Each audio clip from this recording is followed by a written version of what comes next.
Marxist നേതാവും മുൻ കേരള മുഖ്യമന്ത്രിയുമായിരുന്ന സഖാവ് വി.എസ്. അച്യുതാനന്ദന് കേന്ദ്ര സർക്കാർ പത്മവിഭൂഷൺ പ്രഖ്യാപിച്ചത് നമ്മുടെ നാട്ടിലെ മിക്കവാറും മാധ്യമങ്ങൾക്കും മാധ്യമ പ്രവർത്തകർക്കും പാർട്ടി സഖാക്കൾക്കും സഹിക്കാൻ പറ്റുന്നില്ല.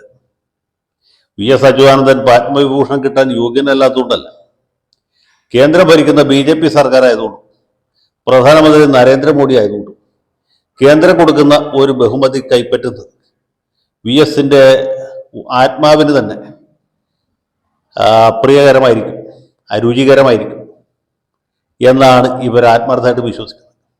നമ്മുടെ ട്രീ കട്ടർ ചാനലിലെ മൊട്ടത്തലേനൊക്കെ ആ കൂട്ടത്തിൽപ്പെട്ട ആളാണ്. പാർട്ടി നേതാക്കന്മാരാരും ഇതിനു മുമ്പ് പത്മഭൂഷൺ അല്ലെങ്കിൽ ഭാരതരത്നം, പത്മവിഭൂഷൺ ഇതൊന്നും കൈപ്പറ്റിയിട്ടില്ല. അതുകൊണ്ട് പാർട്ടിയിലുള്ള ഒരു സഖാവും ഇത് കൈപ്പറ്റാൻ പാടില്ല. വി.എസ്. അച്യുതാനന്ദന്റെ കുടുംബം ഇത് നിരാകരിക്കണം.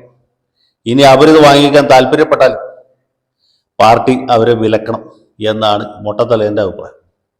എന്ത് ചെയ്യാം, മൊട്ടത്തലേനേക്കാളും തലക്കകത്ത് ആളുതാമസമുള്ള ആളുകൾ പാർട്ടിയിലുള്ളതുകൊണ്ട് ഈ ഘട്ടത്തിൽ പത്മവിഭൂഷൺ നിരാകരിച്ചാൽ അത് പാർട്ടിക്കും പാർട്ടി നേതൃത്വത്തിനും ചീത്തപ്പേരാകും എന്നറിയാവുന്നതുകൊണ്ടും കുടുംബം തീരുമാനിക്കട്ടെ എന്ന് പറഞ്ഞ് പാർട്ടിക്കാർ കൈ കഴുകുകയാണ് ചെയ്തത്. മൊട്ടത്തലേന് വേറൊരു ആക്ഷേപം കൂടി ഉണ്ട്. കേരള ഗവൺമെന്റ് വി.എസിന്റെ പേരെഴുതി അയച്ചില്ല, എന്നിട്ടും കേന്ദ്ര സർക്കാർ അവാർഡ് കൊടുത്തു എന്ന്. അല്ലെങ്കിൽ പിണറായി വിജയൻ വേറെ ആരുടെ പേരെഴുതി അയച്ചാലും വി.എസ്. അച്യുതാനന്ദന്റെ പേരെഴുതി അയക്കില്ല എന്നറിയാനുള്ള ബുദ്ധിയൊക്കെ ഈ നാട്ടിലെ കൊച്ചുകുട്ടികൾക്ക് വരെ ഉണ്ട്. വേറെ ആരുടെ പേരെഴുതി അയച്ചാലും അദ്ദേഹം ഈ പാവപ്പെട്ട വി.എസിന്റെ പേരെഴുതി അയക്കില്ല. സിനിമാ നടൻ മമ്മൂട്ടിയുടെ പേര് കഴിഞ്ഞ എത്രയോ കൊല്ലങ്ങളായിട്ട് പുള്ളി എഴുതിക്കൊണ്ടിരിക്കുകയാണ് എന്ന് അവകാശപ്പെട്ടു. കാരണം മമ്മൂട്ടിക്ക് പത്മഭൂഷണൊക്കെ കിട്ടുന്നത് സഖാക്കൾക്ക് താല്പര്യമുള്ള കാര്യമാണ്. കൈരളി ചാനലിന്റെ ചെയർമാനാണ്, പിന്നെ കമ്മ്യൂണിസ്റ്റ് സഹയാത്രികനാണ്, ഇടതുപക്ഷ അനുഭവമുള്ള ആളാണ്, മറ്റു വിധത്തിൽ യോഗ്യനാണ്, മികച്ച നടനാണ്, ആർക്കും ഒരു സംശയമില്ല. അങ്ങനെ അദ്ദേഹത്തിന്റെ പേര് പലതവണ എഴുതി അയക്കാം, പക്ഷെ വി.എസിന്റെ പേര് ഒരു തവണ പോലും എഴുതി അയക്കാൻ പാടില്ല എന്നുള്ളതാണ് ഇവരുടെ മനസ്സിലിരിപ്പ്. ഏതായാലും പിണറായി വിജയൻ പേരെഴുതി അയക്കാതെ വി.എസ്. അച്യുതാനന്ദന്റെ മഹത്വം കേന്ദ്ര സർക്കാരിന് ബോധ്യപ്പെട്ടു. അവർ അദ്ദേഹത്തിന് പത്മവിഭൂഷൺ പ്രഖ്യാപിച്ചു. എതിർക്കേണ്ടവർക്ക് എതിർക്കാം, അനുകൂലിക്കേണ്ടവർക്ക് അനുകൂലിക്കാം. ഞാനിവിടെ പറയാൻ വന്ന ട്രീ കട്ടർ ചാനലിനെ പറ്റി, നമ്മുടെ നാട്ടിലെ ഇടതുപക്ഷ നവോത്ഥാന മഹാബുദ്ധികളെ കുറിച്ചും അവരുടെ മഹത്തായ അഭിപ്രായങ്ങളെ കുറിച്ചും അല്ല. ഞാനിവിടെ പറയാൻ വന്നത് ഈ മനോരമ എന്ന് പറഞ്ഞ ഒരു നാറിയ പത്രവും അവരുടെ പരമനാറിയ ഒരു ചാനലുമുണ്ട്. ഇവർ കാലാകാലങ്ങളിൽ കോൺഗ്രസിന് വിടുപണി ചെയ്ത് കാലയാപനം നടത്തിക്കൊണ്ടിരുന്ന ആളുകളാണ്. അതുകൊണ്ടാണ് 1965 പത്രാധിപനായിരുന്ന ഉണ്ണുണ്ണി ജാഹിന് കേന്ദ്ര സർക്കാർ പത്മശ്രീ കൊടുത്ത് അവരെ ആദരിച്ചു. അദ്ദേഹത്തിന് പിന്നീട് പത്മഭൂഷൺ കൊടുത്തും ആദരിച്ചു. അന്ന് കോട്ടയത്ത് കേരള കോൺഗ്രസ്സുകാർ ഒരു പാട്ടുണ്ടാക്കി പാടി, എനിക്ക് ഓർമ്മ. പാട്ടിങ്ങനെയായിരുന്നു, പട്ടിയുടെ ബാലിനും പത്മവിഭൂഷണം എന്ന്. അദ്ദേഹത്തിന് പത്മഭൂഷണം കിട്ടിയെങ്കിലും കേരള കോൺഗ്രസ്സുകാർ ഒരു ഗ്രേഡ് കൂട്ടി അത് പത്മവിഭൂഷണാക്കി. കാരണം ഈ പാർട്ടി പിളർന്ന് കേരള കോൺഗ്രസ് ഉണ്ടായപ്പോൾ വായനക്കാരെയും ക്രിസ്തുമത വിശ്വാസികളെയും ഒക്കെ കോൺഗ്രസിൽ ഉറപ്പിച്ചു നിർത്താൻ വേണ്ടിയിട്ട് കെ. ചെറിയാൻ എന്നറിയപ്പെട്ട ഉണ്ണുണ്ണി ചായൻ ഒരുപാട് ശ്രമം നടത്തിയാണ്. അതിന് പ്രത്യുപകാരമായിട്ടാണ് അദ്ദേഹത്തിന് ഈ ബഹുമതികളൊക്കെ കിട്ടിയത്. മറ്റു പല ആനുകൂല്യങ്ങളും കിട്ടി, അതൊന്നും ഞാനിവിടെ പറയുന്നില്ല. പിന്നീട് കെ. മാത്യുവിന് ഇത് തന്നെ കിട്ടി. അതിനെക്കുറിച്ച് അച്ചായന്റെ മഹത്തായി 8ാമത്തെ മോതിരം എന്ന ആത്മകഥയിൽ പറഞ്ഞിട്ടുള്ള കാര്യങ്ങൾ ഞാൻ നിങ്ങളുടെ ശ്രദ്ധയിൽപ്പെടുത്താൻ ആഗ്രഹിക്കുന്നു. അദ്ദേഹം പറയുന്നത്, കേന്ദ്രത്തിൽ കോൺഗ്രസിന്റെ ഭരണമുള്ള കാലത്ത്, നരസിംഹറാവുവിന്റെ ഭരണകാലത്ത് PC അലക്സാണ്ടർ എന്നോട് ചോദിച്ചു, മാത്തുക്കുട്ടിക്ക് ഞാൻ ഒരു പത്മഭൂഷൺ തരട്ടെ?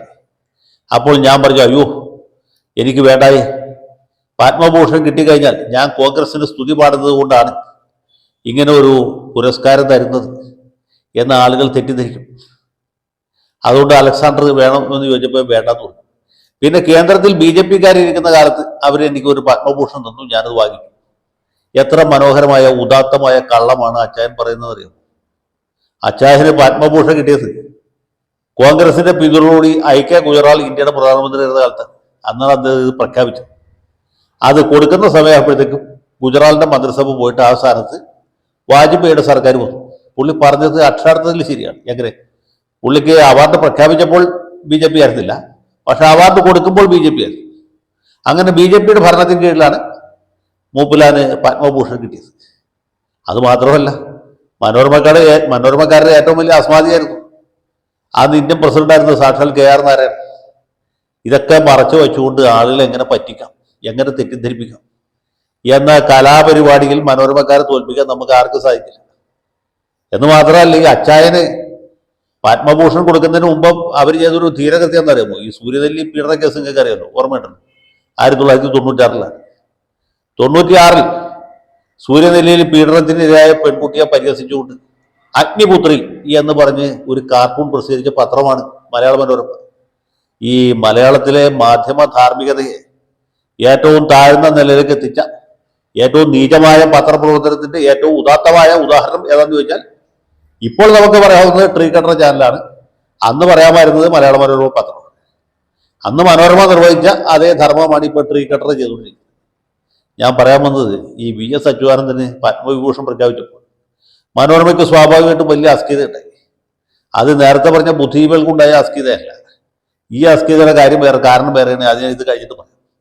മനോരമയുടെ സിദ്ധാന്ത പ്രകാരം വെള്ളാപ്പള്ളി നടേശനും VS അച്യുതാനന്ദനും ഇപ്പോൾ പത്മ പുരസ്കാരങ്ങൾ പ്രഖ്യാപിച്ചിട്ടുള്ളത് ഈഴവരെ പ്രീണിപ്പിക്കാൻ വേണ്ടിയിട്ടാണ്. അപ്പൊ ഈ VS അച്യുതാനന്ദൻ എന്ന് പറഞ്ഞാൽ ഏതാണ് 1/2 നൂറ്റാണ്ടോ അതിലധികമോ കാലം കമ്മ്യൂണിസ്റ്റ് പാർട്ടിയുടെ പരമോന്നത നേതാവായിട്ട് വിലസിയ അദ്ദേഹം, കേരളത്തിലെ എത്രയോ തവണ പ്രതിപക്ഷ നേതാവായിരുന്ന, ഒരു ടൈമിൽ മുഖ്യമന്ത്രിയായിരുന്ന, പാർട്ടി സെക്രട്ടറി ആയിരുന്ന, ഇടതുപക്ഷ ജനാധിപത്യ മുന്നണിയുടെ കൺവീനറായിരുന്ന ആള്, അദ്ദേഹം മരിച്ചതിന് ശേഷം പത്മവിഭൂഷൺ പ്രഖ്യാപിച്ചാൽ ഈ നാട്ടിൽ ഈഴവരെല്ലാവരും ഉത്തേജിതരാകുകയും അവർ ക്യൂ നിന്ന് BJP വോട്ട് ചെയ്യുകയും ചെയ്യും എന്നാണ് മനോരമയിലെ അച്ചായന്മാരുടെ വിചാരം. ഒന്ന് ആലോചിച്ച് നോക്കൂ. ഇതുപോലെയൊക്കെ നീചമായ പത്രപ്രവർത്തനം, മാധ്യമ പ്രവർത്തനം നടത്തി ഇവനെയൊക്കെ കവളം മടലിൽ വെട്ടി അടിക്കാൻ ആളില്ലല്ലോ എന്നുള്ളതിൽ മാത്രമേ എനിക്ക് ആകെ ദുഃഖമുള്ളൂ. മനസ്സിലായോ? മുരുക്കും പത്തിൽ വെട്ടി അടിച്ചാലും കുഴപ്പമില്ല. ഇതാണ് മനോരമ ചാനലിന്റെ ഒരു ധാർമ്മികത. VS അച്യുതാനന്ദന് പത്മവിഭൂഷൺ പ്രഖ്യാപിച്ചത് ഈഴവരെ ഉത്തേജിപ്പിക്കാനും അവരുടെ വോട്ട് അടിച്ചു മാറ്റാനുമാണ്. വെള്ളാപ്പള്ളി നടേശന് പ്രഖ്യാപിച്ച നമുക്ക് മനസ്സിലാക്കാം, അദ്ദേഹം സമുദായ നേതാവ്. പണ്ട് 1966 മറ്റോ മന്നത്ത് പത്മനാഭന് ഇതുപോലെ പത്മഭൂഷൺ പ്രഖ്യാപിച്ചു, അദ്ദേഹം വാങ്ങിച്ചു. ഇവിടെ BJPക്കാർ അല്ലെ BJP സർക്കാർ വെള്ളാപ്പള്ളിക്ക് പ്രഖ്യാപിക്കുന്നു, അദ്ദേഹം വാങ്ങിക്കും. അതിലൊന്നും തെറ്റില്ല. ഈഴവരെ പ്രീണിപ്പിക്കാൻ വേണ്ടിയിട്ടാണ് VSന് കൊടുത്തതെന്ന് പറഞ്ഞാൽ ഇതേ ചോദ്യം ഞാൻ വേറൊരു രീതിയിൽ ചോദിക്കാം. അപ്പോൾ മമ്മൂട്ടിക്ക് ഇവിടെ പത്മഭൂഷൺ പ്രഖ്യാപിച്ചിട്ടുള്ള അതിന് മുസ്ലിങ്ങളുടെ വോട്ടിട്ടാണ്. പോട്ടെ, മനോരമക്കാർക്ക് വളരെ പ്രിയങ്കരനായ ജസ്റ്റിസ് KT തോമസിന് നേരത്തെ പത്മഭൂഷൺ കൊടുത്താണ്. ഇപ്പോൾ പത്മവിഭൂഷൺ പ്രഖ്യാപിച്ചിട്ടുണ്ടല്ലോ. അതെന്തിനു വേണ്ടിയിട്ടാ? ക്രിസ്ത്യാനികളെ പ്രീണിപ്പിക്കാന്ന്. അതോ തിരുവല്ല, ചെങ്ങന്നൂർ, പത്തനംതിട്ട ഭാഗത്തുള്ള മർത്തോമക്കാരെ എല്ലാവരും വരാൻ പോകുന്ന നിയമസഭാ തെരഞ്ഞെടുപ്പിൽ ക്യൂ നിന്ന് താമരക്ക് വോട്ട് ചെയ്യും എന്ന് വിചാരിച്ചിട്ടാണ്? അല്ല, അങ്ങനെയാണെങ്കിൽ അത് പറയണം. VSന് മാത്രമേ ഉള്ളൂ ഈ ജാതീയമായ പതിത്വം, അതോ KT തോമസിനും സിനിമാ നടൻ മമ്മൂട്ടിക്കും ഉണ്ടോ എന്നും കൂടി വ്യക്തമാക്കിയാൽ കൊള്ളാം. ഇതിനൊക്കെ ചികിത്സ വേറെയാണ്. ഇനി മനോരമയ്ക്ക് എന്തുകൊണ്ടാണ് ഇദ്ദേഹത്തിനോട് ഇത്ര വലിയ കെറിവ് എന്ന് ചോദിച്ചാൽ അതിന്റെ കാര്യം ഒരുപാടുണ്ട്. ഒന്നാമത് പുള്ളി CPMന്റെ നേതാവായിരുന്നു. രണ്ടാമത് അദ്ദേഹം ജനപക്ഷത്ത് നിന്ന ഒരാളായിരുന്നു. മുതലാളിമാരുടെ ഭാഗത്തല്ല, തൊഴിലാളികളുടെ ഭാഗത്ത് നിന്ന ആളായിരുന്നു. മൂന്നാമത് മനോരമയിൽ അനുകൂലമായ തലക്കെട്ടുകൾ സൃഷ്ടിക്കാൻ വേണ്ടി അവർക്ക് ഓശാന പാടിയ ആളായിരുന്നില്ല. എന്ന് മാത്രമല്ല, മലയാള മനോരമയുടെ കുടുംബക്കാർ കൈവശം വെച്ചിരിക്കുന്ന പന്തല്ലൂർ ക്ഷേത്രഭൂമി എന്ന് പറഞ്ഞൊരു സാധനമുണ്ട്. ഈ പന്തല്ലൂർ ക്ഷേത്രഭൂമി തിരിച്ചു പിടിക്കുന്നതിന് മുൻകൈ എടുത്ത് പ്രവർത്തിച്ച ആളായിരുന്നു VS. അദ്ദേഹം പ്രതിപക്ഷ നേതാവായിരിക്കുമ്പോഴാണ് ഈ വിഷയം ആളിക്കത്തിച്ചത്. അദ്ദേഹം മുഖ്യമന്ത്രി ആയിരിക്കുമ്പോഴാണ് നിയമ നടപടിയിലേക്ക് പോയത്. ആ നിയമ നടപടി അവസാനം മനോരമക്കാർക്കെതിരായ ഹൈക്കോടതി വിധിയിൽ കലാശിച്ചു എന്നുള്ളതാണ് ചരിത്രം. അതുമാത്രമല്ല, സാക്ഷാൽ KM മാത്യു മരിച്ച് കോട്ടയത്ത് ഇങ്ങനെ നിശ്ചലനായി കിടക്കുന്ന സമയത്ത് പിണറായി വിജയൻ അടക്കമുള്ള ആളുകൾ വന്ന് അദ്ദേഹത്തിന് അന്ത്യോപചാരം അർപ്പിച്ചു. KM മാത്യുവിന്റെ മരണം മലയാളത്തിലെ പത്രപ്രവർത്തന രംഗത്ത് നികത്താനാവാത്ത വിടവ് സൃഷ്ടിച്ചു. എന്തിനു വിടവാന്നാലും ചോദിക്കും. അത് അതിഭയാനകമായ നഷ്ടമാണ് എന്നൊക്കെ എല്ലാവരും പറഞ്ഞപ്പോൾ VS കോട്ടയത്ത് പോയില്ല. അന്ത്യോപചാരം അർപ്പിച്ചില്ല, റീത്തും വെച്ചില്ല. അദ്ദേഹം തിരുവനന്തപുരത്തിരുന്ന് ഒരു വരിയിലോ 2 വരിയിലോ ഒരു അനുശോചന സന്ദേശം വായിച്ചു, അത്രയും ചെയ്തു. അതിൻ്റെയൊക്കെ വിഷമം മനോരമക്കാർക്ക്. ആ വിഷമം തീർക്കാനായിട്ടാണ് അവർ ഇതുപോലൊരു വാർത്ത അടിച്ചുവിട്ടത്.